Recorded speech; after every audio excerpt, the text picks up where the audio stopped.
الحمد لله رب العالمين وصلى الله على سيدنا محمد وعلى آله وصحبه أجمعين.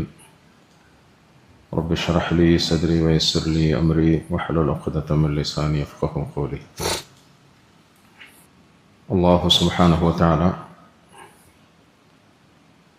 അവൻ്റെ ഏറ്റവും ഇഷ്ടപ്പെട്ട അടിയാറുകൾക്ക് വേണ്ടി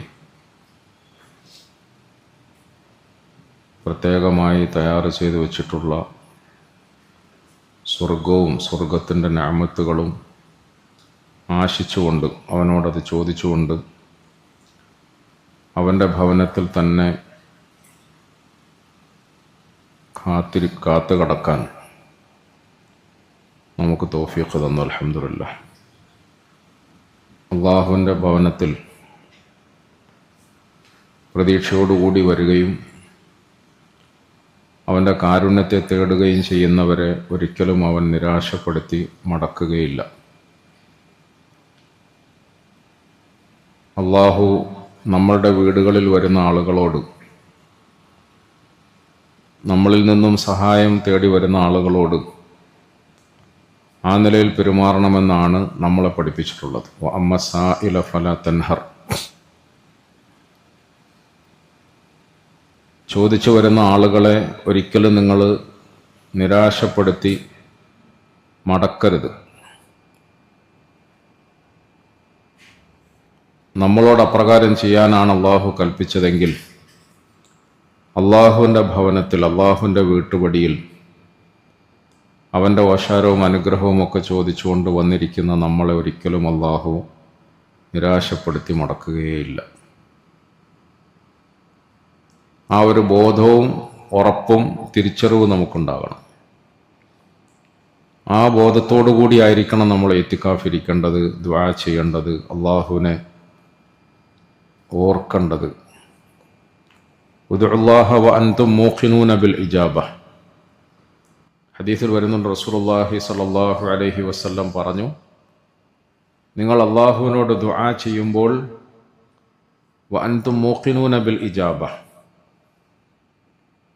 ഇത് നിങ്ങൾക്ക് നിങ്ങളുടെ രക്ഷിതാവ് സ്വീകരിച്ചു തരുമെന്ന ഉറപ്പോടുകൂടിയായിരിക്കണം ദുആ ചെയ്യേണ്ടത്. കിട്ടുമെന്ന ഉറപ്പോടുകൂടി. നമ്മൾ ചോദിക്കുന്നത് അങ്ങനത്തെ ആളോടാണ്, നമ്മൾ തേടുന്നത് അങ്ങനത്തെ ആളോടാണ്. ആ അള്ളാഹുവിനോട് തേടിയവരെ ആരെയും ഇതുവരെയും നിരാശപ്പെടുത്തിയിട്ടേയില്ല, മടക്കിയിട്ടില്ല. ആ വിശ്വാസത്തോടു കൂടിയായിരിക്കണം നമ്മൾ തേടേണ്ടത്. ഇത്തിക്കാഫിരിക്കുന്നതിൻ്റെ ഉദ്ദേശത്തെക്കുറിച്ചിട്ട് ഉലമാക്കൾ പറഞ്ഞപ്പോൾ നമ്മുടെ ഹൃദയങ്ങൾ ഭൗതികമായ ബാക്കി എല്ലാ ബന്ധങ്ങളിൽ നിന്നും മുറിച്ചു മാറ്റി, അഥവാ അള്ളാഹു അല്ലാത്ത അവൻ്റെ സൃഷ്ടികളിൽ നിന്നും നമ്മുടെ ഹൃദയത്തിൻ്റെ ബന്ധത്തെ പരിപൂർണമായ നിലയിൽ മുറിച്ചു മാറ്റി അള്ളാഹുവിലേക്ക് നമ്മുടെ ഹൃദയം പൂർണ്ണമായി തിരിക്കാൻ വേണ്ടിയിട്ടാണ്. നമ്മുടെ ശരീരവും മനസ്സും ഒരുപോലെ അള്ളാഹുവിലേക്ക് ലയിച്ചു ചേരാൻ വേണ്ടിയിട്ടാണ് ഇത്തിക്കാഫിരിക്കുന്നത്. നമ്മളിപ്പോൾ നമ്മുടെ ശരീരം കൊണ്ട് പള്ളിയിലേക്ക് വന്നു, വീട് വിട്ടു, കട വിട്ടു, മറ്റു ജോലികളൊക്കെ വിട്ടൊഴിഞ്ഞു. ശരീരം കൊണ്ട് നമ്മൾ പള്ളിയിലാണ്, ഇബാദത്തിലാണ്, ഇത്തിക്കാഫിലാണ്. പക്ഷെ പള്ളിയിൽ ഇരിക്കുന്നത് ശരീരം മാത്രമായാൽ പോരാ, നമ്മുടെ ഹൃദയവും ഒപ്പമുണ്ടാകണം, ഖൽബ് ഒപ്പമുണ്ടാകണം. ഹൃദയം അള്ളാഹുവുമായി ബന്ധിപ്പിക്കണം. അർശിൻ്റെ തണൽ കിട്ടുന്ന ആളുകളെ കുറിച്ചിട്ട് അള്ളാഹുവിൻ്റെ റസൂൽ സല്ലല്ലാഹു അലൈഹി വസല്ലം പറഞ്ഞപ്പോൾ അതിലൊരു കൂട്ടരെ എണ്ണിയത് റജുലുൻ ഖൽബുഹു മുഅല്ലഖും ബിൽ മസാജിദ് എന്നാണ്. റജുലുൻ ഖൽബുഹു മുഅല്ലഖും ബിൽ മസാജിദ്. ഒരു പുരുഷൻ, ഒരു മനുഷ്യൻ, അവൻ്റെ ഹൃദയം പള്ളിയുമായി ബന്ധിപ്പിക്കപ്പെട്ടിരിക്കുന്നു. മുഅല്ലഖ് എന്ന് പറഞ്ഞാൽ കെട്ടിയിടുക എന്നാണ്. നമ്മുടെ ഹൃദയം പള്ളിയുമായി കെട്ടിയിടാൻ നമുക്ക് കഴിയണം. പള്ളിയുമായി കെട്ടിയിടുന്നത് എന്തിനാണ്? പള്ളി അള്ളാഹുവിൻ്റെ ഭവനമാണ്. ആ അള്ളാഹുവുമായി നമ്മുടെ ഹൃദയത്തെ പരിപൂർണമായ നിലയിൽ ലയിപ്പിക്കുമ്പോഴാണ് നമുക്ക് അള്ളാഹു ഈ പറയുന്ന പ്രതിഫലങ്ങളൊക്കെ തരികയുള്ളൂ. അതിന് പ്രിയപ്പെട്ടവരെ, നമ്മൾ അള്ളാഹുവിനെ കുറിച്ചിട്ട് അറിയണം. ആരാണ് അള്ളാഹു എന്നറിയണം. എന്നാലാണല്ലോ നമുക്ക് അവനിലേക്ക് അടുക്കാൻ തോന്നും. ഇന്നമാ യഖ്ഷല്ലാഹ മിൻ ഇബാദിഹിൽ ഉലമ. ഇന്നലെ നിസ്കാരത്തിൽ ഓതിയ ആയത്തിൽ അള്ളാഹു നമ്മളെ കേൾപ്പിച്ചത് ഇന്നമാ യഖ്ഷല്ലാഹ മിൻ ഇബാദിഹിൽ ഉലമ. അറിവുള്ളവർക്കാണ് അള്ളാഹുവിനെ പറ്റിയുള്ള ഭയപ്പാടുണ്ടാവുക. എന്തറിവാ? ദീനിയായ അറിവ് എന്നാ നമ്മൾ സാധാരണ പറയാം. ആലിമീങ്ങൾക്കാണ് അള്ളാഹുവിനെ കുറിച്ച് ഭയപ്പാടുണ്ടാവുക. യഥാർത്ഥത്തിൽ അള്ളാഹുവിനെ കുറിച്ചിട്ടുള്ള അറിവ് നമ്മുടെ ഹൃദയങ്ങളിൽ ഉണ്ടാകുമ്പോഴാണ്, ആരാണ് അള്ളാഹു എന്ന് നമുക്ക് അറിയുമ്പോഴാണ് ആ അള്ളാഹുവിനെ ഭയപ്പെടാൻ നമുക്ക് സാധിക്കുന്നത്. ഭയപ്പെടുക എന്ന് പറഞ്ഞാൽ അള്ളാഹുവിൻ്റെ ഭയത്തെക്കുറിച്ചിട്ട് സാധാരണ നമ്മൾ പറയുന്നത് പോലെയുള്ള ഭയമല്ല. അതിന് ഖൗഫ് എന്നാണ് പറയുക. വെറും ഖൗഫല്ല, മറിച്ച് ഖശിയത്താണ്. ഖശിയത്ത്, അള്ളാഹുവിനെ അറിയുകയും അള്ളാഹുവിലേക്ക് അടുക്കാൻ ശ്രമിക്കുകയും ചെയ്യുമ്പോൾ നമ്മുടെ ഹൃദയത്തിലുണ്ടാകുന്ന വികാരത്തെയാണ് ഖശിയത്ത് എന്ന് പറയുന്നത്. ഖശിയത്തിൻ്റെ പ്രത്യേകത എന്താണ്? സാധാരണ നമ്മിൽ ഏതെങ്കിലും ഒരു വസ്തുവിനെ കുറിച്ചിട്ട് ഭയമുണ്ടായാൽ ആ വസ്തുവിൽ നിന്നും അകലാനാണ് ശ്രമിക്കുക, ഓടി മറയാനാണ് ശ്രമിക്കുക. പാമ്പിനെ നമുക്ക് പേടിയാണ്, അതുകൊണ്ട് പാമ്പിനെ കണ്ടാൽ നമ്മൾ ഓടും, രക്ഷപ്പെടാൻ ശ്രമിക്കും. വന്യമൃഗങ്ങൾ, കരടിയെയും സിംഹത്തെയും കടുവയും ഒക്കെ കാണുമ്പോൾ നമ്മൾ ഓടി മാറാൻ ശ്രമിക്കും. പക്ഷെ അള്ളാഹുവിനെ കുറിച്ചിട്ട് ഒരു മനുഷ്യൻ്റെ ഹൃദയത്തിൽ ഭയമുണ്ടാകുമ്പോൾ അവരിലേക്ക് അടുക്കാനാണ് തോന്നുക, കൂടുതൽ കൂടുതൽ അടുക്കാനാണ് തോന്നുക. അതാണ് അള്ളാഹുവിനെ പറ്റിയുള്ള ഭയപ്പാടിൻ്റെ പ്രത്യേകത എന്ന് പറയും. ഈ ഒരു ഭയപ്പാട് നമ്മുടെ ഹൃദയത്തിൽ ഉണ്ടാകണം.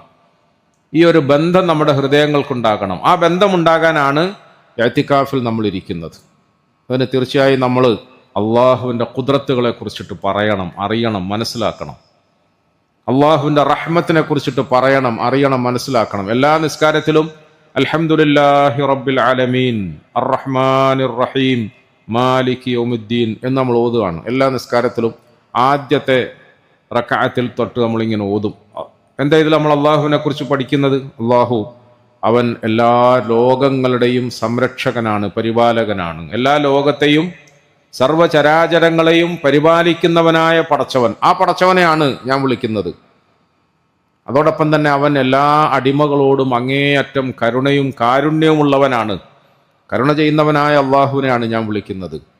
ആ അള്ളാഹു ഈ ലോകത്തിൻ്റെ മാത്രം അധിപനല്ല, പരലോകത്തിൻ്റെയും പ്രതിഫല ദിവസത്തിൻ്റെയും ഉടമസ്ഥനാണ്. അങ്ങനത്തെ ഒരു അള്ളാഹുവിനെയാണ് ഇയ്യാക നഅ്ബുദു വ ഇയ്യാക നസ്തഈൻ ഞാൻ വിളിക്കുന്നത്, ദുആ ചെയ്യുന്നത്, ഞാൻ ഇബാദത്ത് എടുക്കുന്നത്, ആരാധിക്കുന്നത്. നമ്മുടെ ഹൃദയങ്ങളിൽ ഇതുകൊണ്ടാണ് ഞാൻ നിന്നോട് ചോദിക്കുന്നത്, ബി അന്നക അല്ലാഹ്, നീയാണ് അള്ളാഹു എന്ന് ഞാൻ അറിഞ്ഞപ്പോൾ, അല്ലദീ ലാ ഇലാഹ ഇല്ലാ അൻത വഹ്ദക ലാ ശരീക ലക്, നീ മാത്രമേ ഉള്ളൂ അള്ളാഹു എന്ന് ഞാൻ അറിഞ്ഞപ്പോൾ ഞാൻ നിന്നോട് ചോദിക്കുകയാണ്. മനസ്സിലായോ? അർത്ഥം മനസ്സിലായോ? നീ മാത്രമേ ഉള്ളൂ അള്ളാഹു, നീ മാത്രമേ ഉള്ളൂ അള്ളാഹു എന്ന് ഞാൻ അറിഞ്ഞപ്പോൾ നിന്നോട് ഞാൻ ചോദിക്കുകയാണ്, കൈനീട്ടുകയാണ്. റസൂൽ സല്ലല്ലാഹു അലൈഹി വസല്ലമ തങ്ങൾ ഈ വാക്ക് കേട്ടിട്ട് സഹാബാക്കളെ വിളിച്ചിട്ട് പറഞ്ഞു, സഹാബാക്കളെ ശ്രദ്ധിക്കൂ, ഈ മനുഷ്യൻ ഇതിനു ശേഷം അള്ളാഹുവിനോട് എന്ത് ചോദിച്ചാലും അവൻ കൊടുക്കുക തന്നെ ചെയ്യും. ഈ മനുഷ്യൻ ഈ വാക്കുകൾക്ക് ശേഷം ഇനി എന്ത് ചോദിച്ചാലും അള്ളാഹു കൊടുക്കുക തന്നെ ചെയ്യും. എന്താ കാരണം? അള്ളാഹുവേ, ഞാൻ നിന്നോട് ചോദിക്കുന്നത് ബി അന്നക അൻതല്ലാഹ്, നീയാണ് അള്ളാഹു, നീ മാത്രമേ ഉള്ളൂ അള്ളാഹു, നീ അല്ലാതെ വേറൊരു ഇലാഹില്ല എന്ന് ഞാൻ വ്യക്തമായി മനസ്സിലാക്കി, ബോധ്യപ്പെട്ടു. ഇപ്പൊ നമ്മള് ഖുനൂത്തിൽ പറഞ്ഞില്ലേ, അള്ളാഹുവേ, ഞങ്ങൾക്ക് പോകാൻ വേറെ വാതിലുകളൊന്നുമില്ല പടച്ചോനെ, ഞങ്ങൾ എവിടെ പോയി ചോദിക്കാനാ? ഞങ്ങൾക്ക് പോകാൻ വേറെ വാതിലുകളൊന്നുമില്ല. നിനക്ക് വേണമെങ്കിൽ ഞങ്ങളല്ലാത്ത കുറേ അടിമകളുണ്ട്, ഇവിടെ അല്ലെങ്കിൽ വേറെ എവിടൊക്കെ ആരെല്ലാം ഉണ്ട്, എത്രയെത്ര അടിമകളുണ്ട്. പക്ഷേ ഞങ്ങൾക്ക് പോകാൻ വേറെ വഴികളൊന്നുമില്ല, വാതിലുകളൊന്നുമില്ല. അതുകൊണ്ട് ഞങ്ങൾ ഇവിടെ വന്ന് നിൽക്കുകയാണ്, ഞങ്ങൾ കൈപൊക്കി പിടിച്ചിരിക്കുകയാണ്. ഞങ്ങളെ തള്ളി കളയല്ലേ പടച്ചവനെ, ഞങ്ങളെ തള്ളി കളയരുതേ പടച്ചവനെ. ഇങ്ങനെ അറിഞ്ഞും കൊണ്ട് അള്ളാഹുവിനെ അശദ്ദു ഹുബ്ബല്ലില്ലാ എന്ന് പറഞ്ഞില്ല, അശദ്ദു ഹുബ്ബല്ലില്ലാ വല്ലദീന ആമനൂ അശദ്ദു ഹുബ്ബല്ലില്ലാ. നമുക്ക് പ്രിയപ്പെട്ടവരെ, ഏറ്റവും കൂടുതൽ ഹൃദയം സ്നേഹം കൊണ്ടും പ്രണയം കൊണ്ടും പടച്ചവനുമായി ബന്ധിപ്പിക്കാൻ കഴിയണമെന്ന്. അശദ്ദു ഹുബ്ബല്ലില്ലാ, അള്ളാഹുവിനോട് ഭയമുണ്ടാകണമെന്നാണ് നമ്മൾ സാധാരണ പറയുക, അല്ലേ? അള്ളാഹുവിനെ ഭയപ്പെടണം. ഞാൻ പറഞ്ഞല്ലോ, ആ ഭയത്തിന് പ്രത്യേകതയുണ്ട്. നമ്മൾ വെറുതെ തമാശ പറയാറുണ്ടല്ലോ. ഒരു സഹോദരൻ പറഞ്ഞു, ഞാൻ പള്ളി പോകാറേ ഇല്ല. എന്താ കാരണം? ഞാൻ പള്ളി പോകാറില്ല, റമദാൻ ആയാലും പള്ളി പോയില്ല, 27 ഞാൻ പള്ളി പോയില്ല. എന്താ പോകാത്തത്? എനിക്ക് പടച്ചോനെ ഭയങ്കര പേടിയാ, അതുകൊണ്ട് പള്ളി കയറാൻ തന്നെ പേടിയാ എന്ന് പറയുന്നതല്ലല്ലോ. പടച്ചവനെ പറ്റിയുള്ള ഭയപ്പാട് ഹൃദയത്തിൽ ഉണ്ടാകുമ്പോൾ അതൊരു സ്നേഹമായി മാറുക, മുഹബ്ബത്തായി മാറുക. ആ ഭയപ്പാട് ഹൃദയത്തിൽ ഉണ്ടാകുമ്പം കടന്നാലും ഉറക്കം വരൂല, നിന്നാ ഉറക്കം വരൂല, നിസ്കരിക്കാൻ നിൽക്കുമ്പോൾ ഉറക്കം വരൂല എന്നുള്ളതല്ല, ഖിയാമുൽ ലൈലിന് നിൽക്കുമ്പം ഉറക്കം വരൂല എന്നുള്ളതല്ല. അതൊന്നുമില്ലാത്ത സമയത്ത് നമ്മൾ കടന്നാലും നമുക്ക് ഉറക്കം വരൂല. ഒരു സഹാബി കടക്കുന്നു, തിരിഞ്ഞും മറിഞ്ഞും ഉറക്കം വരുന്നില്ല. അദ്ദേഹം എഴുന്നേക്കുന്നു. സാധാരണഗതിയിൽ നമ്മളൊക്കെ രാത്രിയിൽ കടന്നിട്ട് തിരിഞ്ഞും മറിഞ്ഞും എല്ലാവർക്കും ഉള്ള പരാതി, ഇപ്പോഴത്തെ കാലത്ത് വലിയൊരു പരാതിയാണ്, ടെൻഷൻ കടുപ്പമായതുകൊണ്ട് രാത്രി ഉറക്കം കിട്ടുന്നില്ല. ഇപ്പോൾ ഡോക്ടറെ ഇരുത്തിക്കൊണ്ട് ഞാൻ പറയാം, മിക്കവാറും ഡോക്ടർമാരൊക്കെ നമ്മൾ ചികിത്സിക്കാൻ പോയാൽ നമ്മളറിയാതെ ചെറിയ ഒരു ഉറക്കക്കുളിയോ ഒരു മയക്കത്തിൻ്റെ ഗുളിയോ അതിനകത്ത് ആഡ് ചെയ്ത് തരികയാണ്. കാരണം നമ്മളെ ഒതുക്കാൻ അതേ മാർഗമുള്ളൂ. എല്ലാവരുടെ മനസ്സിലും ഇപ്പോൾ ഒരു ടെൻഷൻ, വേണ്ടാത്ത വിചാരങ്ങൾ, അതുകൊണ്ട് രാത്രി ഉറക്കം വരുന്നില്ല. പ്രിയപ്പെട്ടവരെ, ഒരാള് രാത്രിയിൽ ഇങ്ങനെ തിരിഞ്ഞും മറിഞ്ഞും കിടക്കുക, ഉറക്കം വരുന്നില്ല. ഭാര്യ ചോദിക്കുന്നു, എന്താ പ്രശ്നം? തലവേദന ഉണ്ടോ, നെഞ്ചുവേദന ഉണ്ടോ, അല്ല പല്ലുവേദന ഉണ്ടോ, അല്ല ഇനി നാളെ രാവിലെ കൊടുക്കാനുള്ള ആളുകൾ ആരെങ്കിലും വന്ന് വിളിച്ച് അടങ്ങേറാക്കുന്നുള്ള ഒപ്രാളം കൊണ്ടാണോ ഉറക്കം വരാത്തത്? അദ്ദേഹം മെല്ലെ എഴുന്നേറ്റു, ഒളു ചെയ്തു, നിസ്കരിക്കാൻ വേണ്ടി കൈകട്ടി. നിസ്കാരത്തിൽ അള്ളാഹുവിനെ സ്മരിച്ചു, ഖുർആൻ ഓതി. നമസ്കാരത്തിന് ശേഷം അദ്ദേഹം അള്ളാഹുവിലേക്ക് കൈനീട്ടിപ്പിടിച്ചുകൊണ്ട് പറഞ്ഞു, അള്ളാഹുവേ, എനിക്ക് കടന്നിട്ട് ഉറക്കം വരാത്തത് നിന്നെക്കുറിച്ചുള്ള ഭയപ്പാട് കൊണ്ട് മാത്രമാണെന്ന് നിനക്കറിയാലോ അല്ലാഹ്, നിനക്കറിയാലോ അല്ലാഹ്. എനിക്ക് കടന്നിട്ട് ഉറക്കം വരാത്തത് ക്ഷീണമില്ലാത്തത് കൊണ്ടല്ല, ടെൻഷന്റെ കടുപ്പം കൊണ്ടല്ല, വേറെ എന്തെങ്കിലും രോഗമുള്ളത് കൊണ്ടല്ല, പ്രശ്നങ്ങളൊന്നും ഉള്ളത് കൊണ്ടൊന്നും അല്ല പടച്ചവനെ. എനിക്ക് കടന്നിട്ട് ഉറക്കം വരാത്തത് നിന്നെക്കുറിച്ചുള്ള ഭയപ്പാട് കൊണ്ട് മാത്രമാണെന്ന് നിനക്കറിയാലോ അല്ലാഹ്, നിനക്കറിയാലോ അല്ലാഹ്. അള്ളാഹുവിനെ പറ്റിയുള്ള ഭയപ്പാടിന്റെ പേരിൽ കിടന്നാൽ ഉറക്കം വരാതിരിക്കുക. ജീവിതത്തിൽ അള്ളാഹു ഹറാമാക്കിയ തെറ്റാണെന്ന് പറഞ്ഞ ഏതെങ്കിലും ഒരു കാര്യം നമുക്ക് ചെയ്യുന്നതിൽ നിന്നും ആ ബോധം നമ്മളെ തടുത്തു നിർത്തുക, നമ്മളെ തടയുക. മൻ ഖാല ലാ ഇലാഹ ഇല്ലല്ലാഹു മുഖ്ലിസൻ ദഖലൽ ജന്ന. ലാ ഇലാഹ ഇല്ലല്ലാഹ് എന്ന വചനം ആരെങ്കിലും ഇഖ്ലാസോടുകൂടി പറഞ്ഞാൽ അവൻ സ്വർഗത്തിൽ കടന്നു എന്ന് പറഞ്ഞു. സഹാബാക്കൾ ചോദിച്ചു, ഒമാ ഇഖ്ലാസുഹാ യാ റസൂലല്ലാഹ്, ഇഖ്ലാസോടുകൂടി എന്ന് പറഞ്ഞാൽ എന്താ നബി അതിന്റെ അർത്ഥം? ഇഖ്ലാസോടുകൂടി എന്ന് പറഞ്ഞാൽ എന്താ അർത്ഥം?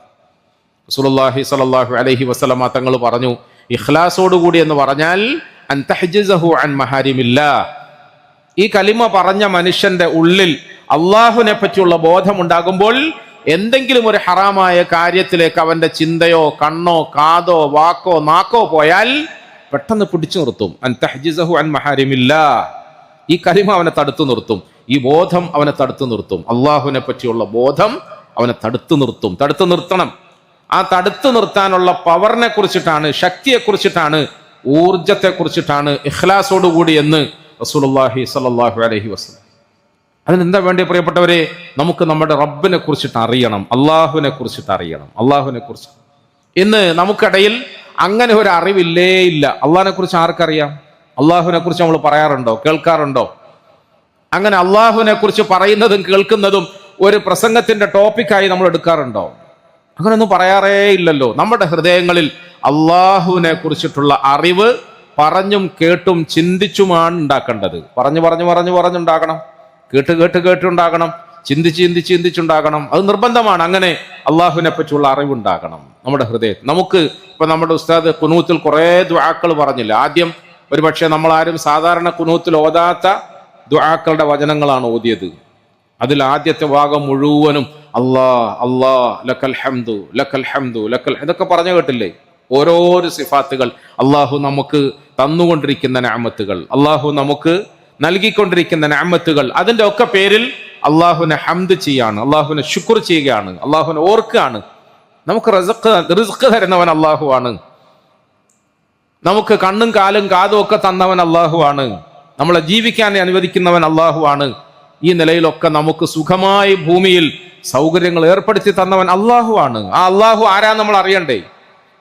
പക്ഷെ നമ്മുടെ ഹൃദയങ്ങളിൽ ഇപ്പോഴും ആ ഒരു യഖീൻ വന്നിട്ടില്ല, ഒരു വിശ്വാസം ഉറപ്പും വന്നിട്ടില്ല. ബായസീദ് ബിസ്താവി എന്ന പേരിൽ ഒരു വലിയ മഹാൻ ഉണ്ടായിരുന്നു, ബായസീദ് ബിസ്താവി. അദ്ദേഹം ഒരു റമദാനിൽ അദ്ദേഹത്തിന്റെ സ്വന്തം നാട്ടിൽ നിന്നും തന്നെ അറിയാത്ത ദൂരെ ദിക്കിലുള്ള ഒരു ഗ്രാമപ്രദേശത്തേക്ക് പോയി. റമദാൻ അവിടെ ചെലവഴിക്കാന്ന് വിചാരിച്ചു. എന്തുകൊണ്ടാണെന്നറിയോ?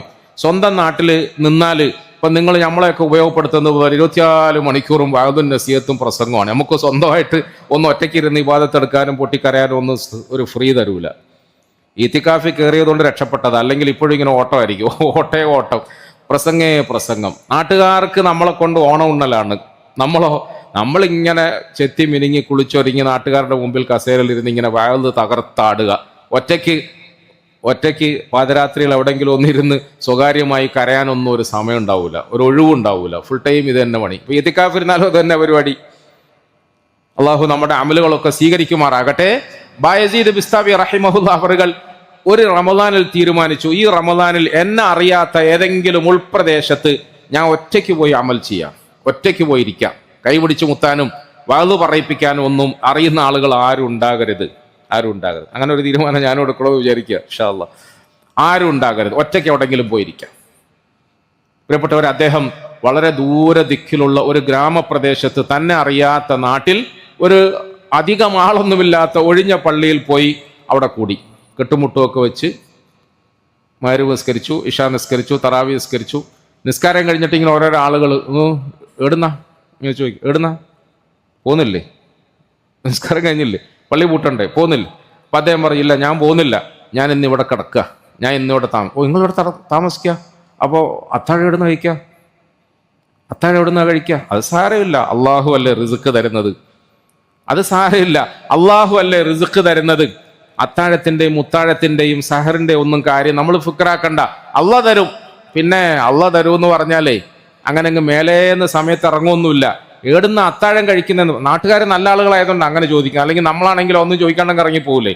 അയാൾ കഴിച്ചാൽ എന്താ, കഴിച്ചില്ലെങ്കിൽ എന്താ, പട്ടിണി കിടന്നാൽ നമുക്കെന്താ. പക്ഷെ നാട്ടുകാർ സാധുക്കളാണ്, ഗ്രാമവാസികളാണെങ്കിലും അവർ നിഷ്കളങ്കരാണ്. അവർ ചോദിച്ചല്ല അങ്ങനെ പറഞ്ഞാൽ എങ്ങനെയാ?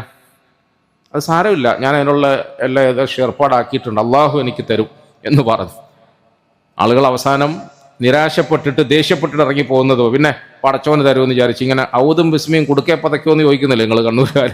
അങ്ങനെ പടച്ചോൻ തരുമെന്നും പറഞ്ഞിരുന്നോ, സമയമാകുമ്പം കാണാം അവർ ദേഷ്യപ്പെട്ട് ഇറങ്ങിപ്പോയി. അടുത്ത ദിവസവും ഇതുപോലെ അദ്ദേഹം പള്ളി തന്നെ ഉണ്ട്, പോയില്ല. അടുത്ത ദിവസവും രാത്രി എല്ലാം കഴിഞ്ഞിട്ട് പള്ളി വിട്ട് ഇറങ്ങാൻ പോകുമ്പോൾ നാട്ടുകാർ ചോദിച്ചു, അല്ല എവിടുന്ന ഇത് കഴിക്കണ്ടേ, പോന്നില്ലേ? ഇന്നും പോന്നു.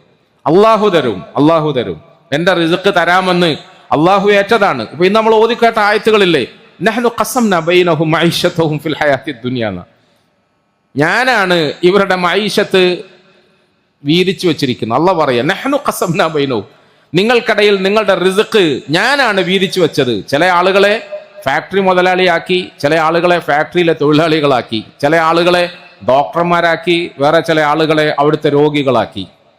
ഡോക്ടർമാർക്ക് റിസ്ക് കൊടുക്കുന്നതും രോഗികൾക്ക് റിസ്ക് കൊടുക്കുന്നതും ഫാക്ടറി മുതലാളിക്ക് റിസ്ക് കൊടുക്കുന്നതും തൊഴിലാളിക്ക് റിസ്ക് കൊടുക്കുന്നതും ഇങ്ങനെ ഓരോരോ വിഭാഗത്തിലായി, കാറ്റഗറിയിലായി എൻ്റെ അടിമകളെ ഇങ്ങനെ വേർതിരിച്ചത് ഞാനാണ്. നിങ്ങൾ വിചാരിക്കുന്നത് പോലെ നിങ്ങളുടെ പഠിപ്പ് കൊണ്ട് ഒരാൾ വലിയ കസേരയിൽ ഇരുന്നു, പഠിപ്പ് കുറഞ്ഞത് കൊണ്ട് ഇപ്പുറത്ത് വർക്കറുടെ പോസ്റ്റിൽ നിങ്ങൾ ഇരുന്നു എന്നൊന്നും തെറ്റിദ്ധരിക്കരുത്. അള്ളാഹു പറയാ, നഹ്നു ഖസംനാ ബൈനഹും മഈശതഹും ഫിൽ ഹയാത്തി ദുനിയ, നാമാണ് നിങ്ങളുടെ റിസ്കിനെ വീതിക്കുന്നത്, തീരുമാനിക്കുന്നത്. അല്ലാഹു യബ്സുത്തുർ റിസ്ഖ ലിമൻ യശാഉ വയഖ്ദിർ, അള്ളാഹു വിചാരിക്കുന്ന ആളുകൾക്ക് അവൻ അവരുടെ റിസ്കിനെ വിശാലമാക്കി കൊടുക്കും. അള്ളാഹു വിചാരിക്കുന്ന ആളുകൾക്ക് അവരുടെ റിസ്കിനെ അള്ളാഹു ഇടുക്കി കൊടുക്കുകയും ചെയ്യും. ഇത് രണ്ടും ചെയ്യുന്നത് അള്ളാഹു തന്നെയാണ്, യാതൊരു സംശയവും വേണ്ട. 27 രാവല്ല, ഈ 28 രാവ്, 29 രാവ്, ഇനിയുള്ള മുഴുവൻ രാവുകളും നിങ്ങൾ എൻ്റെ മുമ്പിൽ ഇരുന്ന് തരുമെങ്കിൽ അങ്ങനത്തെ ആയിരക്കണക്കിന് അനുഭവങ്ങൾ നമുക്ക് പറയാൻ കഴിയും. അള്ളാഹു അവനാണ് റിസ്ക് തരുന്നത്, യാതൊരു സംശയവും വേണ്ട. അള്ളാഹു ആണ് റിസ്ക് തരുന്നത്. പിന്നെ നമുക്ക് തോന്നലാണ് നമ്മളെ പഠിപ്പ് കൊണ്ടും കഴിവ് കൊണ്ടും നമ്മുടെ മികവ് കൊണ്ടും എൻ്റെ ബിസിനസ് പാടവം കൊണ്ടും ഒക്കെ ഞാൻ അങ്ങ് ഉണ്ടാക്കിയെന്ന് തോന്നലാണ്. അങ്ങനൊന്നുമില്ല പ്രിയപ്പെട്ടവരെ. അള്ളാഹു തരാൻ വിചാരിച്ചാൽ തരും, അള്ളാഹു തരണ്ടെന്ന് വിചാരിച്ചാൽ തരൂല. മഹാനായ ബിസ്താവി റഹിമഹുല്ലാ അവറുകൾ നാട്ടുകാരോട് പറഞ്ഞു, പടച്ചവൻ എനിക്ക് റിസ്ക് തന്നോളും, അവനാ റിസ്കിന്റെ ഏറ്റെടുത്തത്, അവൻ തന്നോളും. അന്നും നാട്ടുകാർ ദേഷ്യം പിടിച്ചിറങ്ങിപ്പോയി. 3-ാമത്തെ ദിവസം അദ്ദേഹം വിചാരിച്ചു, ഇനിയിപ്പം ഇവരോട് വർത്താനം പറഞ്ഞ് സമയം കളയാൻ കഴിയില്ല, എന്തെങ്കിലും ഒരു അടവ് പറയണം, അല്ലാതെ രക്ഷയില്ല, ഒരു അടവ് പറയണം. 3-ാമത്തെ ദിവസം നാട്ടുകാർ ചോദിച്ചു, അല്ല പറയപ്പാ, 2-3 ദിവസം ആയില്ല ഇങ്ങനെ പട്ടിണി കിടക്കും, നമ്മളെ നാട്ടിൽ വന്നിട്ട് പട്ടിണി കിടക്കുമ്പോൾ നമുക്കൊരു സങ്കടമുണ്ട്, ഏടുന്ന ഭക്ഷണം കഴിക്കാൻ എന്തെങ്കിലും ഏർപ്പാടാക്കിയോ? ഏർപ്പാടാക്കി എന്ന് പറഞ്ഞു. എവിടുന്ന്? ആ പള്ളീൻ്റെ കുറച്ചപ്പുറത്ത് ഞാനിങ്ങനെ നടന്നു നോക്കിയപ്പം ഒരു ജൂത സഹോദരന്റെ വീടുണ്ട്, ഒരു ജൂത സഹോദരന്റെ വീട്. ആ ജൂത സഹോദരന്റെ വീട്ടിൽ ഞാൻ പോയി സംസാരിച്ചപ്പോൾ അയാൾ പറഞ്ഞു, നിങ്ങൾക്ക് അത്താഴവും മുത്താഴവും നോമ്പ് തുറയൊക്കെ ഞാൻ കൊണ്ട് തന്നോളാന്ന് പറഞ്ഞു. ആണോ? എന്നാ പിന്നെ സമാധാനമായി, ഞങ്ങൾ പോട്ടെ, അസ്സലാമു അലൈക്കും. പ്രിയപ്പെട്ടവരെ, ആളുകൾ സമാധാനത്തോടെ ഇറങ്ങിപ്പോയി. അടുത്ത ദിവസം നിസ്കരിക്കാൻ വേണ്ടി ഇവരെല്ലാവരും വന്നപ്പോൾ മഹാനവറുകൾ അവരെ ഒക്കെ നിസ്കാരത്തിന് ശേഷം വിളിച്ചിരുത്തിയിട്ട് ഇതുപോലെ കസേരയിൽ ഇരുന്നിട്ട് പറഞ്ഞു, സഹോദരങ്ങളെ വരിക, ഞാൻ നിങ്ങൾക്കൊരു ഇൽമു പറഞ്ഞു തരാം. ആ ഇൽമ എന്താണെന്നറിയോ? നിങ്ങളെല്ലാവരും ഷഹാദത്ത് കലിമ ആദ്യം മുതൽ പറയണം. അഷ്ഹദു അല്ലാ ഇലാഹ ഇല്ലല്ലാഹ് വ അഷ്ഹദു അന്ന മുഹമ്മദുർ റസൂലുള്ളാഹ് എന്ന ഷഹാദത്ത് കലിമ ഇന്ന് ആദ്യം മുതൽ പറഞ്ഞിട്ട് നിങ്ങൾ ഇസ്ലാം മതം സ്വീകരിക്കണം എന്ന് അദ്ദേഹം സമൂഹത്തോട് പറഞ്ഞു. സമുദായത്തിൽ ആളുകൾ ദേഷ്യം പിടിച്ചു. അങ്ങനെയാണല്ലോ, നിങ്ങൾ നമ്മളെ മുസ്ലിങ്ങളൊന്നും ആക്കണ്ട, നിങ്ങൾ നമ്മളെ ദീനൊന്നും പഠിപ്പിക്കണ്ട, നമ്മൾ പണ്ടേ ഉപ്പാപ്പമാരെ കാലം മുതലേ മുസ്ലിങ്ങളാണ് എന്നൊക്കെ അവർ ദേഷ്യം പിടിക്കും. പറഞ്ഞിട്ടൊന്നും കാര്യമില്ല. ഞാൻ നിങ്ങളോട് ശക്തമായി പറയുന്നു, നിങ്ങൾ ഇന്ന് ഷഹാദത്ത് കലിമ പറയണം. നിങ്ങൾ ഇന്ന് ഷഹാദത്ത് കലിമ പറയണം. നിങ്ങൾ മുസ്ലിങ്ങളാകണം. ഇന്നു മുതൽ മുസ്ലിങ്ങളാകണം. നിങ്ങൾ മുസ്ലിമീങ്ങളല്ല. എന്താ കാരണം? അദ്ദേഹം പറഞ്ഞു, ഒന്നുമല്ല, ഞാൻ 3 ദിവസം നിങ്ങളോട് എൻ്റെ അള്ളാഹു എനിക്ക് റിസ്ക് തരുമെന്ന് പറഞ്ഞിട്ട് നിങ്ങൾക്ക് ആർക്കും വിശ്വാസമായില്ല. എൻ്റെ അള്ളാഹു എനിക്ക് റിസ്ക് തരുമെന്ന് പറഞ്ഞിട്ട് നിങ്ങൾക്ക് ആർക്കും വിശ്വാസമായില്ല. എന്നാൽ 3-ാമത്തെ ദിവസം ഈ നാട്ടിലെ ഒരു ജൂതനായ സഹോദരൻ എനിക്ക് റിസ്ക് തരുമെന്ന് ഞാൻ വെറുതെ പറഞ്ഞപ്പോൾ നിങ്ങളൊക്കെ വിശ്വസിച്ചു. ഒരു ജൂതൻ എനിക്ക് റിസ്ക് തരുമെന്ന് പറഞ്ഞാൽ നിങ്ങൾക്ക് വിശ്വസിക്കാം. ജൂതനെയും എന്നെയും നമ്മളെല്ലാരെയും ഈ ലോകത്തെ മുഴുവനും സൃഷ്ടിച്ച് സംരക്ഷിച്ച് പരിപാലിച്ചു കൊണ്ടിരിക്കുന്ന പടച്ചവൻ നമുക്ക് റിസ്ക് തരുമെന്ന് പറഞ്ഞാൽ വിശ്വാസമാകുന്നില്ലെങ്കിൽ അതാണ് ഈമാനില്ലായ്മ. ആദ്യം മുതൽ നമ്മൾ വിശ്വസിക്കണം. ആദ്യം മുതൽ നമ്മൾ കലിമ പറയണം. ആദ്യം മുതൽ നമ്മൾ ഈമാൻ കൊള്ളണം. അതല്ലേ നമ്മുടെ ഒക്കെ അവസ്ഥ. ഇതാണ്. നമ്മൾ മക്കളെ ഹാഫിളാക്കി, ആലിമാക്കി. ഹാഫിളും ആലിമാക്കുമ്പോൾ എല്ലാവരും പറയും, ഓൻ്റെ മക്കളൊക്കെ ഹാഫിളായിക്കോട്ട്, ഇവൻ്റെ മക്കളൊക്കെ ഹാഫിളായിക്കോട്ട്, എൻ്റെ മക്കളോ? എൻ്റെ മക്കള് അത് പറ്റുമോ? എൻ്റെ മക്കൾ കുറച്ച് സ്കൂളിൽ പഠിക്കണം, കോളേജിൽ പഠിക്കണം, ഡിഗ്രി എടുക്കണം, പൈസ ഉണ്ടാക്കണം, വലിയ വലിയ പഠിപ്പ്, എന്നിട്ട് UK പോകണം, US പോകണം, ആടെ പോകണം, ഈടെ പോകണം. മറ്റവൻ്റെ മോനോ? ഓൻ പള്ളിപ്പണി എടുത്തോട്ടെ, ഓൻ പള്ളിപ്പണി. പ്രിയപ്പെട്ടവരെ, നമ്മൾ മനസ്സിലാക്കാൻ വേണ്ടി ഞാൻ പറയുന്നതേ ഉള്ളൂ. നഹ്നു ഖസം, ഇന്ന് പരിശുദ്ധ ഖുർആനിൽ ഓതിക്കേട്ട ചില വചനങ്ങൾ ആവർത്തിച്ച് ഈ ആശയം പറയുമ്പോഴാണ് എനിക്ക് നിങ്ങളോട് ഇത് പറയണമെന്ന് തോന്നുന്നത്. അള്ളാഹു വീണ്ടും പറയാ, നിങ്ങൾ വിചാരിക്കുന്നത് പോലെ നിങ്ങളുടെ ആരുടെയും കഴിവ് കൊണ്ടും മികവ് കൊണ്ടും പഠിപ്പ് കൊണ്ടൊന്നും ഭൂമിയിൽ നിങ്ങൾക്ക് ഒരു നന്മയും കിട്ടുന്നില്ല. എല്ലാ നന്മയും ഞാനാണ് നിങ്ങൾക്ക് തരുന്നത്. മൻ കാന യുരീദു ഹർസൽ ആഖിറതി നസീദ് ലഹു ഫി ഹർസി. ഓതിക്കേട്ട വചനമല്ലേ? من كان يريد حرث الآخرة نزيد له في حرثه من كان يريد حرث الآخرة نزيد له في حرثه. നിങ്ങൾ ആഖിറത്തിന്റെ കൃഷി ആഗ്രഹിച്ചാൽ അതിനുവേണ്ടി നിങ്ങൾ മെനക്കെട്ടാൽ നസീദ് ലഹു ഫി ഹർസിഹി, ഞാൻ നിങ്ങളുടെ കൃഷിയെ വികസിപ്പിക്കും, വർദ്ധിപ്പിക്കും, വളർത്തും, വലുതാക്കും. അല്ലാഹ് പറയാ, ഞാൻ നിങ്ങളുടെ കൃഷിയെ വളർത്തും, വലുതാക്കും, വികസിപ്പിക്കും. ഇന്ന് ഉച്ചയ്ക്ക് നമ്മൾ കേട്ടില്ലേ, അബ്ദുറഹ്മാൻ ഇബ്നു ഔഫ് റളിയല്ലാഹു അൻഹു അവറുകളെ പോലെ, ഉസ്മാൻ ഗനി റളിയല്ലാഹു അൻഹു അവറുകളെ പോലെ അവർ തൊട്ടതൊക്കെ പൊന്നായി. അത് അവരുടെ കഴിവുകൊണ്ടും മികവുകൊണ്ടൊന്നും അല്ല. അള്ളാഹ് വിചാരിച്ചപ്പോൾ അള്ളാഹു കൊടുക്കാൻ വിചാരിക്കുമ്പോൾ അങ്ങ് കൊടുക്കല. പ്രിയപ്പെട്ടവരെ, വമൻ കാന യുരീദു ഹർസദ് ദുനിയ നൂതിഹി മിൻഹാ വമാ ലഹു ഫിൽ ആഖിറതി മിൻ നസീബ്. നേരെ മറിച്ച് നിങ്ങൾ ദുനിയാവിന്റെ കൃഷിയാണ് ആഗ്രഹിക്കുന്നതെങ്കിൽ, ദുനിയാവിന്റെ വിഭവങ്ങൾ മാത്രമാണ് നിങ്ങൾ താല്പര്യപ്പെടുന്നതെങ്കിൽ, നിങ്ങൾ താല്പര്യപ്പെട്ട് കഠിനപ്രയത്നം ചെയ്യുന്നതിന്റെ പേരിൽ ദുനിയാവ് അല്പം പോലും അധികം കിട്ടുമെന്ന് നിങ്ങൾ തെറ്റിദ്ധരിക്കേ വേണ്ട. നൂതിഹി മിൻഹ, അതിൽ നിന്നും നാമാണ് നിങ്ങൾക്ക് തരുന്നത്. ഞാൻ തീരുമാനിച്ചത്, ഞാൻ തരാമെന്ന് പണ്ടേ എഴുതിയത് ഞാൻ നിങ്ങൾക്ക് തരും. അത് നിങ്ങൾ പണിയെടുത്താലും പണിയെടുത്തില്ലെങ്കിലും തരും. വമാ ലഹു ഫിൽ ആഖിറതി മിൻ നസീബ്. അവർക്കൊരിക്കലും ആഖിറത്തിൽ ഒന്നും ഉണ്ടാവുകയില്ല. ഡൽഹിയിലെ ജാമിയ മസ്ജിദിൽ പണ്ട് ഒരു ദർസ് നടന്നിരുന്നു. ആ ദർസിൽ പഠിക്കാൻ വേണ്ടിയിട്ട് ഒരുപാട് കുട്ടികൾ വരും അഡ്മിഷന് വേണ്ടി. അന്നത്തെ കാലഘട്ടത്തിൽ അഡ്മിഷൻ കൊടുക്കാൻ വലിയ പ്രയാസമാണ്. എന്താ കാരണം? അന്നത്തെ കാലഘട്ടത്തിൽ ദാരിദ്ര്യത്തിന്റെ കാലമാണ്. ഒരു കുട്ടിയെ ദർസിൽ പഠിപ്പിക്കണമെങ്കിൽ ആ കുട്ടിയുടെ ചെലവ് ആരെങ്കിലും ഏറ്റെടുക്കണം. അങ്ങനെ ചെലവ് ഏറ്റെടുക്കാൻ, നമ്മുടെ നാട്ടിലും പണ്ടൊക്കെ അങ്ങനെ ആയിരുന്നല്ലോ അല്ലേ? പള്ളി ദർസുകളുടെ അവസ്ഥ പണ്ട് അങ്ങനെയായിരുന്നു. ചെലവ് ആരെങ്കിലും ഏറ്റെടുത്താലാണ് ഒരു കുട്ടിയെ മുത്തഅല്ലിമായ നിലയിൽ പള്ളിയിൽ ചേർത്ത് പഠിപ്പിക്കാൻ കഴിയും. ജാമിയ മസ്ജിദിൽ വളരെ താല്പര്യത്തോടുകൂടി, ആഗ്രഹത്തോടുകൂടി ഒരു വിദ്യാർത്ഥി വന്നു. വിദ്യാർത്ഥി എന്ന് പറഞ്ഞാൽ എന്താ? വിദ്യയോട് ആർത്തിയുള്ളവൻ വന്നു. അവിടുത്തെ ഉസ്താദിനെ കണ്ടു. എനിക്കിവിടെ പഠിക്കണമെന്ന് ആഗ്രഹം പറഞ്ഞു. ഉസ്താദ് വളരെ വിഷമത്തോടുകൂടി പറഞ്ഞു, മോനെ, ഈ പ്രാവശ്യത്തെ കോട്ടയെല്ലാം പൂർത്തിയായി പോയി. ഈ പ്രാവശ്യം നമ്മുടെ പള്ളിയിൽ പഠിക്കാൻ വരുന്ന കുട്ടികൾക്ക് ചെലവിന് കൊടുക്കാമെന്ന് ഏറ്റ ആജിയാക്കന്മാരും നാട്ടിലെ മുതലാളിമാരും പ്രമാണിമാരുടെ ഒക്കെ ലിസ്റ്റ് പൂർത്തിയായി പോയി. ചെലവ് ഏറ്റെടുക്കാൻ ആരും ഇല്ലാത്തത് കൊണ്ട് ഈ വർഷം പ്രയാസമാണ്, നിന്നെ അടുത്ത വർഷം വേണമെങ്കിൽ ഞാൻ എടുക്കാം, അടുത്ത വർഷം വേണമെങ്കിൽ എടുക്കാം. അപ്പം ആ പാവം കുട്ടി ആഗ്രഹത്തോടെ വന്നതാണ്, വെറുതെ അങ്ങനെ ഉപ്പാന്റെ ഉമ്മാന്റെ നിർബന്ധത്തിന് വഴങ്ങിയിട്ട് കൊണ്ടുവിടുന്നതൊന്നും അല്ല. അവൻ പറഞ്ഞു, ഉസ്താദേ, എൻ്റെ റിസ്ക്കിന്റെ കാര്യത്തിൽ അങ്ങ് വിഷമിക്കൊന്നും വേണ്ട, എൻ്റെ ചാപ്പാടിൻ്റെ ഭക്ഷണത്തിന്റെ കാര്യത്തിൽ അങ്ങ് വിഷമിക്കൊന്നും വേണ്ട. എൻ്റെ റിസ്ക്, എൻ്റെ ഭക്ഷണം അള്ളാഹു തന്നോളും, എനിക്കതിൽ നല്ല ഉറപ്പാണ്, വിശ്വാസമാണ്. എനിക്ക് പഠിക്കാൻ അഡ്മിഷൻ തന്നാൽ മതി, പഠിപ്പിച്ചാൽ മതി. ആ വിദ്യാർത്ഥി ഇങ്ങനെ പറഞ്ഞപ്പം ഉസ്താദ് പറയടാ മോനെ, അതൊക്കെ നമ്മൾ ജനങ്ങളോട് അയ്യുഹന്നാസിനോട് പ്രസംഗിക്കുന്ന തത്വമല്ലേ, അതൊക്കെ ഇവിടെ പ്രായോഗികമാവോ അല്ലേ? അത് ഞാൻ കസേര കയറി നിന്ന് പ്രസംഗിക്കുമ്പോൾ അയ്യുഹന്നാസിനോട് പറയല്ലേ. അവനവന്റെ കാര്യം വരുമ്പം ഇതൊന്നും പാസ്സാവൂല പൊന്നു മോനെ, നീ പറഞ്ഞ ന്യായമൊക്കെ ശരി തന്നെയാണ്, പക്ഷേ ഇവിടെ അഡ്മിഷൻ വേണമെങ്കിൽ ചെലവേറ്റെടുക്കാൻ ആരെങ്കിലും തയ്യാറാകണം. ആ കുട്ടി ഒരുപാട് നിർബന്ധിച്ചു നോക്കി, നടന്നില്ല, ഉസ്താദ് സമ്മതിച്ചില്ല. പാവം ആ കുട്ടി ഒരു മൂലയിൽ പോയിരുന്ന് ഇങ്ങനെ കരഞ്ഞ് അള്ളാഹുവിനോട് ദ്വാ ചെയ്ത് എന്തെങ്കിലും ഒരു വഴി കാണാൻ വേണ്ടിയിട്ട് ആ പാവം ആഗ്രഹിച്ചു. പ്രിയപ്പെട്ടവരെ, 1-2 ദിവസങ്ങൾക്ക് ശേഷം വീണ്ടും ആ കുട്ടി ഉസ്താദിന്റെ അരികിൽ വന്നിട്ട് പറഞ്ഞു, ഉസ്താദേ, എനിക്ക് അഡ്മിഷൻ തരണം, എൻ്റെ പ്രശ്നത്തിന് പരിഹാരമായി എൻ്റെ റബ്ബ് എന്നെ സഹായിച്ചു. എങ്ങനെ സഹായിച്ചു? എന്തായി? അത് ഈ പള്ളിയുടെ പരിസരത്ത് ഇത്രാം നമ്പർ ഡോറിൽ താമസിക്കുന്ന ഒരു ബനിയൻ കച്ചവടക്കാരനായ ഹാജിക്കയില്ലേ, ഒരു ബനിയൻ കച്ചവടക്കാരനായ ഹാജി സാബ്. ഞാൻ ആ ഹാജി സാഹിബുമായിട്ട് സംസാരിച്ചു. അദ്ദേഹം പറഞ്ഞു, നിന്റെ ചെലവ് ഞാൻ ഏറ്റെടുത്തോളാന്ന് പറഞ്ഞു. ആഹാ, അങ്ങനെയാ, എന്നാ പിന്നെ സാരമില്ല, നീ അഡ്മിഷൻ എടുത്തോ, കയറിക്കോ, ക്ലാസ്സിലിരുന്നോ, ദർസിലിരുന്നോ.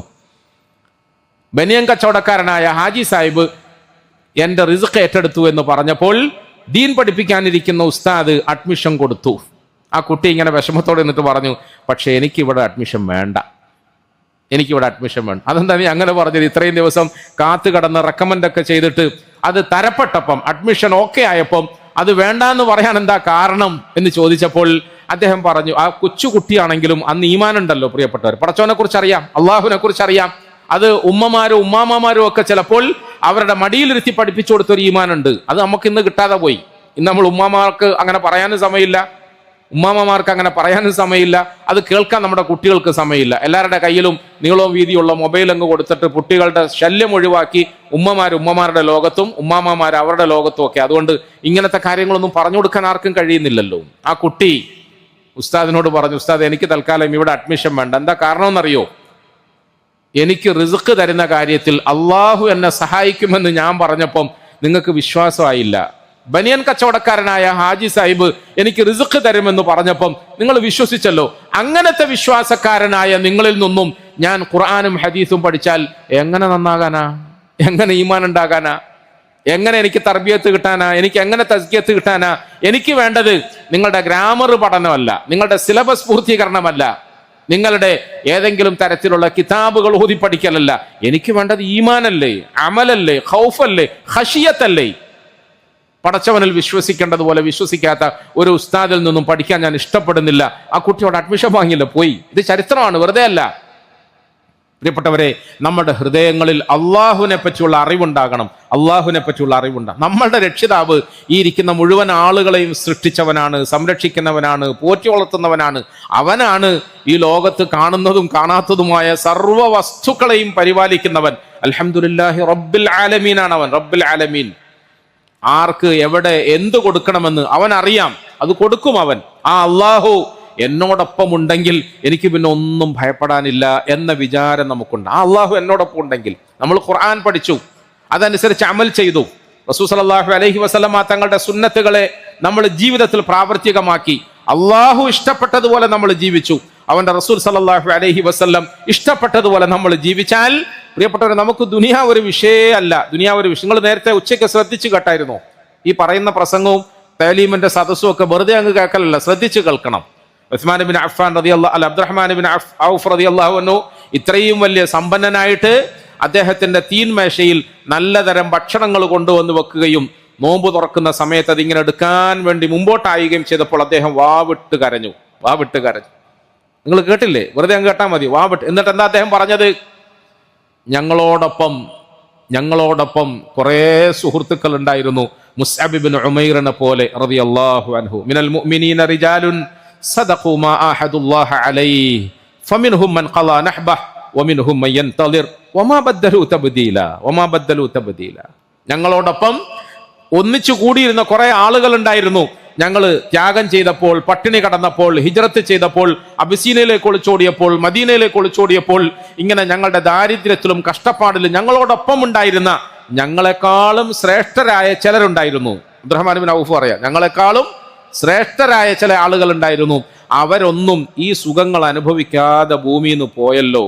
അവർ ചെയ്ത പ്രവർത്തനത്തിന്റെ പ്രതിഫലം എവിടെയാണോ അവർ ആഗ്രഹിച്ചത് അവിടെ വാങ്ങാൻ വേണ്ടിയാണ് അവർ പോയത്. അവർ ത്യാഗം ചെയ്തത്, അവർ പട്ടിണി കടന്നത്, അവര് ഉടുതുണിക്ക് മറുതുണി ഇല്ലാതെ ആയത്, അവസാനം കഫൻ തുണി പോലും പൂർണ്ണമായി പൊതിയാനില്ലാതെ പുല്ലിന്റെ കഷ്ണം കൊണ്ട് ശരീരം മറച്ച് കബറടക്കേണ്ടി വന്നത് ഒരു ലോകത്ത് അവർക്ക് പ്രതിഫലം കിട്ടുമെന്നുള്ള അറിവുള്ളത് കൊണ്ടായിരുന്നു. അത് പ്രതീക്ഷിച്ചുകൊണ്ടാണ്. അല്ലാതെ എല്ലാവർക്കും വേണമെങ്കിൽ ഇതുപോലെ വിഭവസമൃദ്ധമായ ഭക്ഷണത്തളികയുടെ മുമ്പിലിരിക്കാനും വലിയ വലിയ വാഹനങ്ങളിൽ മലർന്നു കടന്ന് യാത്ര ചെയ്യാനും, അങ്ങനെ യാത്ര ചെയ്യുന്നവരാണ് ഉസ്താദ്, മൗലാന, ഹസ്രത്ത് എന്നൊക്കെ പറയാനും എല്ലാവർക്കും താല്പര്യമുണ്ടായിരുന്നെങ്കിൽ വേണമെങ്കിൽ മുസ്അബ് ഇബ്നു ഉമൈറിനോ ഒക്കെ അങ്ങനെ ആകാമായിരുന്നു. പക്ഷെ അവരത് ആഗ്രഹിച്ചില്ല. അവരതൊന്നും വാങ്ങാതെ, നേടാതെ, അനുഭവിക്കാതെ അവർ സ്വർഗത്തിലേക്ക് പോയി, പരലോകത്തേക്ക് പോയി. എന്നിട്ട് എന്നെ പോലത്തെ ആളുകൾ ചെയ്ത ഈ ചെറിയ ചെറിയ ത്യാഗത്തിന് ഇവിടുന്ന് തന്നെ സുഖം എടുക്കാനാണോ? വേണ്ട. മനസ്സിലാവുന്നുണ്ടോ പറയുന്നത്? എവിടെ മനസ്സിലാവാൻ? എല്ലാവരും ഉറക്കം തൂങ്ങല്ലേ? ഇവിടെ സുഖം എടുക്കാനാണോ ഞാനിത് ചെയ്തത്? വേണ്ട, എനിക്ക് ഇവിടുത്തെ സുഖം വേണ്ട. മഹാനായ അബ്ദുറഹ്മാൻ ബിൻ ഔഫ് റളിയല്ലാഹു അൻഹു അവர்கள் അദ്ദേഹത്തിന്റെ തന്നെ സ്വന്തം ഭക്ഷണത്തളികയിൽ നിന്നും ഇത് ഞാൻ കഴിക്കുകയില്ല എന്ന് പറഞ്ഞിട്ട് എഴുന്നേറ്റ് പോയി. പ്രിയപ്പെട്ടവരെ, നമ്മളിത് മനസ്സിലാക്കും. പ്രത്യേകിച്ച് മുത്തഅല്ലിമീങ്ങൾ ഇത് മനസ്സിലാക്കും. നമ്മൾ ഇവിടെ സുഖം കിട്ടാനും സന്തോഷം കിട്ടാനും വിഭവ സമൃദ്ധി കിട്ടാനും വസ്തുക്കൾ സ്വന്തമാകാനും അധികാരം കിട്ടാനും വേണ്ടി ഒന്നുമല്ല ഈ നിസ്കരിക്കുന്നത്, നോമ്പെടുക്കുന്നത്, ഇത്തികാഫിരിക്കുന്നത്, ഉറക്കമൊഴിയുന്നത്, ഖുർആൻ പഠിക്കുന്നത്, ഖുർആൻ അനുസരിച്ച് അമൽ ചെയ്യുന്നത്. നമുക്ക് ആഖിറത്തിൽ കിട്ടാനാണ്. വേണമെങ്കിൽ നമ്മുടെ രക്ഷിതാവ് വിചാരിച്ചാൽ ഇതൊക്കെ നമുക്ക് ഇവിടെയും തരാം, ഒരു പ്രയാസവും ഇല്ല. അല്ലാഹു സുബ്ഹാനഹു വ തആല കുറച്ചു കാലം ത്യാഗം ചെയ്ത സഹാബാക്കൾക്ക് കുറച്ചു കാലം കഴിഞ്ഞപ്പോൾ ലോകം മുഴുവൻ ഇങ്ങനെ തുറന്നു കൊടുത്തു. എവിടെ നോക്കിയാലും ഇങ്ങനെ പണത്തിന്റെ കൂമ്പാരം, അധികാരത്തിന്റെ കൂമ്പാരം, അല്ലേ? സഹാബാക്കൾക്ക് കൊടുക്കാൻ അള്ളാഹു വിചാരിച്ചാൽ കൊടുക്കാം. അതുകൊണ്ട് പ്രിയപ്പെട്ടവരെ, നമ്മൾ നമ്മുടെ രക്ഷിതാവിനെ അറിയണം, അള്ളാഹുവിനെ അറിയണം. അള്ളാഹുവാണ് നമ്മളെ സൃഷ്ടിച്ചത്, അവനാണ് നമ്മളെ സംരക്ഷിക്കുന്നത്, അവനാണ് നമ്മളെ പരിപാലിക്കുന്നത്, അവനാണ് നമുക്കെല്ലാം നൽകുന്നത്, നൽകാൻ കഴിവുള്ളതും അവൻ തന്നെയാണ് എന്ന് നമ്മൾ അറിയണം. ആ അറിവ് അള്ളാഹുവിലേക്ക് അടുക്കാൻ നമ്മളെ പ്രേരിപ്പിക്കണം. അങ്ങനെ അള്ളാഹുവിനെ കുറിച്ച് അറിവുണ്ടാകുമ്പോൾ നമ്മുടെ ഹൃദയങ്ങളിൽ നിന്നും ബാക്കിയെല്ലാം നമ്മൾ പൂർണ്ണമായും ഒഴിവാക്കി പള്ളിയിലേക്ക് വരുന്നത് നമുക്കൊരു ആവേശമാവും, നിസ്കാരത്തിലേക്ക് വരുന്നത് നമുക്കൊരു ആവേശമാവും. നിസ്കാരത്തിലേക്ക് ഇങ്ങനെ കൈകെട്ടുമ്പോൾ നമ്മളൊരു പ്രത്യേക ലോകത്ത് അലിഞ്ഞു ചേരും പോലെയാകും. അള്ളാഹു ആ ലദ്ദത്ത് നമുക്കൊക്കെ നൽകി അനുഗ്രഹിക്കുമാറാകട്ടെ. രാത്രിയിൽ ഉറക്കമൊഴിയും റസൂൽ സല്ലല്ലാഹു അലൈഹി വസല്ലം തങ്ങൾ എന്താ പറഞ്ഞത്? ജുഅലത് ഖുർറത്തു ഐനി ഫിസ്സലാ. എന്റെ കണ്ണിന് കുളിർമയുണ്ടാകുന്നത് എപ്പോഴാണ്? നമ്മുടെ കണ്ണിന് എപ്പോഴാണ് കുളിർമ ഉണ്ടാകുന്നത്? നമുക്ക് ഏറ്റവും ഇഷ്ടപ്പെട്ട ഏതെങ്കിലും ഒരു എന്റർടൈൻമെന്റ് മൊബൈലിൽ നോക്കാൻ കിട്ടിയാൽ കുട്ടികൾക്ക് ഭയങ്കര കുളിർമയാ കണ്ണിന്. കുട്ടികൾക്ക് മാത്രമല്ല, ആ കുട്ടികളുടെ ഉപ്പാപ്പമാരുടെയും അവസ്ഥ അങ്ങനെയൊക്കെ തന്നെയാണ്. നമുക്ക് എന്തെങ്കിലും അങ്ങനത്തെ സംഗതികൾ കാണുമ്പോൾ ഭയങ്കര കണ്ണിന് കുളിർമയാണ്. പ്രിയപ്പെട്ട റസൂൽ സല്ലല്ലാഹു അലൈഹി വസല്ലം തങ്ങൾ പറയാണ്, ഉറക്കവും ക്ഷീണവും വിശപ്പും ഒക്കെ കടുപ്പപ്പെട്ട സമയത്ത് കണ്ണിനൊരു കുളിർമ ഉണ്ടാകാൻ എന്താ മാർഗം? വേറെ മാർഗമൊന്നുമില്ല. ഒതു കൊടുത്തിട്ട് 2 റക്അത്ത് നിസ്കരിക്കാൻ വേണ്ടി കൈ കെട്ടുക, സ്വർഗം കാണുക, അല്ലേ? സ്വർഗം അനുഭവിക്കുക. അത് അള്ളാഹുവിന്റെ റസൂലിന്റെയും സഹാബാക്കളുടെയും രീതിയായിരുന്നു. ആ ഒരു രീതിയിലേക്ക് നമ്മൾ മാറണം. അതിനാണ് ഇത്തിക്കാഫ്. അല്ലാതെ ഇത്തിക്കാഫ് എന്ന് പറഞ്ഞാൽ ഇങ്ങനെ ചടങ്ങ് പോലെ കുറെ അമലുകൾ ചെയ്യാനും കുറച്ച് ദുആക്കൾ പറയാനും എന്തെങ്കിലുമൊക്കെ ചില്ലറ ഓതലും പറച്ചിലുകളും ഒക്കെ ആയിട്ട് നേരം കളയാനും ദിവസം തീർക്കാനുള്ളതല്ല. നമ്മുടെ ഹൃദയങ്ങളിൽ അള്ളാഹു മാത്രമാകണം. അള്ളാഹു അല്ലാത്ത വസ്തുക്കളൊക്കെ നമുക്ക് പരിപൂർണമായ നിലയിലും പള്ളിക്ക് പുറത്ത് നിർത്താൻ പറ്റിയതുപോലെ നമ്മുടെ ഖൽബിന് പുറത്ത് നിർത്താൻ കഴിയണം. അള്ളാഹു എനിക്ക് നിങ്ങൾക്കും തൗഫീഖ് തരുമാറാകട്ടെ. നമുക്ക് അള്ളാഹു സഹിഹായ ഈമാൻ നൽകി അനുഗ്രഹിക്കുമാറാകട്ടെ, യഖീൻ നൽകി അനുഗ്രഹിക്കുമാറാകട്ടെ. പ്രിയപ്പെട്ടവരെ, അങ്ങനെ നമ്മുടെ ഹൃദയങ്ങളിൽ ആ അള്ളാഹുവിനെ മാത്രം നിലനിർത്തിക്കൊണ്ട് നമ്മൾ ദുആ ചെയ്താൽ നമ്മുടെ ദുആ സ്വീകരിക്കും. നമ്മൾ ദുആ ചെയ്താൽ നമ്മൾ ചോദിക്കുന്നതൊക്കെ അള്ളാഹു തരും. നേരത്തെ പറഞ്ഞില്ലേ, നിങ്ങൾ ചോദിച്ചോളൂ, ഞാൻ നിങ്ങളുടെ തൊട്ടടുത്ത് തന്നെ ഉണ്ട്, എന്ത് ചോദിച്ചാലും ഞാൻ നിങ്ങൾക്ക് തരാം. ഇന്നി ഖരീബ്, ഞാനിവിടെ അടുത്ത് തന്നെ ഉണ്ട്, ദൂരെ ഒന്നും അല്ല, എപ്പം വിളിച്ചാലും കിട്ടും. ഒരിക്കലും നിങ്ങൾ വിളിക്കുമ്പം റേഞ്ചിന് പുറത്താന്ന് പറയൂല, അല്പസമയത്തിന് ശേഷം ശ്രമിക്കുമെന്ന് പറയില്ല, അങ്ങനല്ലേ? അല്പസമയത്തിന് ശേഷം ശ്രമിക്കുമെന്ന് പറയാം. ഇപ്പം തിരക്കിലാണ് എന്ന് പറയൂല, അള്ളാഹുവിൻ്റെ പ്രത്യേകത ഏതാണ്? എപ്പം വിളിച്ചാലും ഇദാ സഅലക ഇബാദി അന്നി ഫഇന്നി ഖരീബ്, ഞാൻ അടുത്ത് തന്നെ ഉണ്ട്, വെപ്രാളം പിടിക്കുകയൊന്നും വേണ്ട, നിന്നെ ഞാൻ സഹായിക്കുക തന്നെ ചെയ്യും. അള്ളാഹു ആ നിലയിൽ അള്ളാഹുവിനെ അറിയാനും അടുക്കാനുമുള്ള സൗഭാഗ്യം നമുക്കൊക്കെ നൽകി അനുഗ്രഹിക്കുമാറാകട്ടെ. ഈ പരിശുദ്ധ റമദാൻ അതിൻ്റെ അവസാന നാളുകൾ അതിനുവേണ്ടി ഉപയോഗപ്പെടുത്താനുള്ള സൗഭാഗ്യം അള്ളാഹു നമുക്കൊക്കെ നൽകി അനുഗ്രഹിക്കുമാറാകട്ടെ. അള്ളാഹു നമ്മുടെ എല്ലാ വിഷമങ്ങളും പ്രയാസങ്ങളും ബുദ്ധിമുട്ടുകളും രോഗങ്ങളും ഒക്കെ മാറ്റി തരുമാറാകട്ടെ. അള്ളാഹു നമ്മളെയൊക്കെ ഇവിടെ ഒരുമിച്ച് കൂട്ടിയതുപോലെ ജന്നാത്തുൽ ഫിർദൗസിലും ഒരുമിച്ച് കൂട്ടി സന്തോഷിപ്പിക്കുമാറാകട്ടെ. നമ്മുടെ ഇഅ്തികാഫും മറ്റ് ഇബാദത്തുകളും ഒക്കെ അള്ളാഹു പരിപൂർണമായ നിലയിൽ നമ്മളിൽ നിന്നും ഖബൂലാക്കി സ്വീകരിക്കുമാറാകട്ടെ.